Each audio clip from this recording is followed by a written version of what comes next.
9 నెలలుగా అంతరిక్ష కేంద్రంలో చిక్కుకున్న భారత సంతతి వ్యోమగామి సునీతా విలియమ్స్ భూమి మీదకు వచ్చేందుకు ఎట్టకేలకు లైన్ క్లియర్ అయింది. నాసా స్పేస్ ఎక్స్లు చేపట్టిన క్రూ 10 మిషన్లో భాగంగా నలుగురు వ్యోమగాములతో కూడిన ఫాల్కన్ 9 రాకెట్ నింగిలోకి దూసుకువెళ్లింది. భారత కాలమానం ప్రకారం శనివారం తెల్లవారుజామున 4:33 అమెరికాలోని కెన్నడీ స్పేస్ సెంటర్ నుంచి నింగిలోకి వెళ్ళింది. అయితే ఇటీవలే 3 రోజుల క్రితం క్రూ 10 మిషన్ను చేపట్టేందుకు నాసా అన్ని ఏర్పాట్లు చేసింది. అయితే చివరి నిమిషంలో కొన్ని సాంకేతిక సమస్యలు తలెత్తడంతో ఆ ప్రయోగాన్ని నాసా శాస్త్రవేత్తలు ఆపేశారు. ఈ క్రమంలోనే తాజాగా మరో ప్రయోగాన్ని విజయవంతంగా చేపట్టారు. డ్రాగన్ క్యాప్సిల్స్లో ఇంటర్నేషనల్ స్పేస్ సెంటర్ ISSకు వెళ్లిన నలుగురు వ్యోమగాములలో Anne McClain, Nicole Ayers, Takuya Onishi, Kirill పెస్కోవ్లు ఉన్నారు. గత 9 నెలలుగా సునీతా విలియమ్స్ బచ్ విల్మోర్ అంతరిక్ష కేంద్రంలోనే ఉంటున్నారు.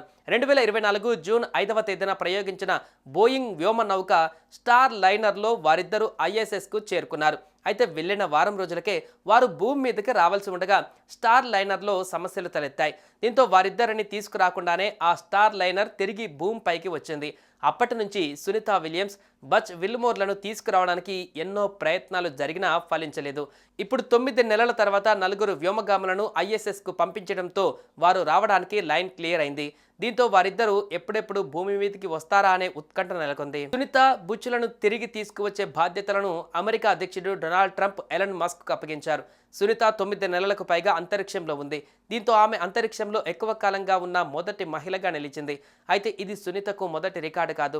2006-2007లో తన మొదటి అంతరిక్ష యాత్రలో ఆమె 29 గంటల 17 నిమిషాలు అంతరిక్షంలో నడిచారు. ఇది ఇప్పటి వరకు ఓ మహిళ నమోదు చేసిన అత్యంత ఎక్కువ అంతరిక్ష నడక. గతంలో ఈ రికార్డు వ్యోమగామి క్యాథరిన్ థోర్నటన్ పేరిట ఉండేది. ఆమె 21 గంటలకు పైగా అంతరిక్షంలో నడిచి రికార్డు సృష్టించారు. అయితే మైక్రోగ్రావిటీ ఉండే పరిసరాలలో సునీతా విలియమ్స్ 9 నెలలుగా ఉండడంతో ఆమె ఆరోగ్యం పైన ఆందోళన వ్యక్తమవుతుంది. సునీతా విలియమ్స్ కు తీవ్రమైన ఎముక సాంద్రత తగ్గింది. అలాగే కంటి సమస్యలు, శరీరంలో బలహీనతతో ఆమె బాధపడుతున్నట్లు తెలిసింది.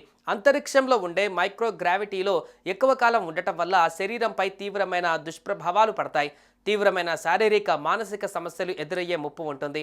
మనిషి శరీరం చాలా కాలం పాటు మైక్రోగ్రావిటీకి గురైనప్పుడు కండరాలు బరువును భరించలేవు. దీంతో కండరాల బలహీనతకు ఇది దారితీస్తుంది.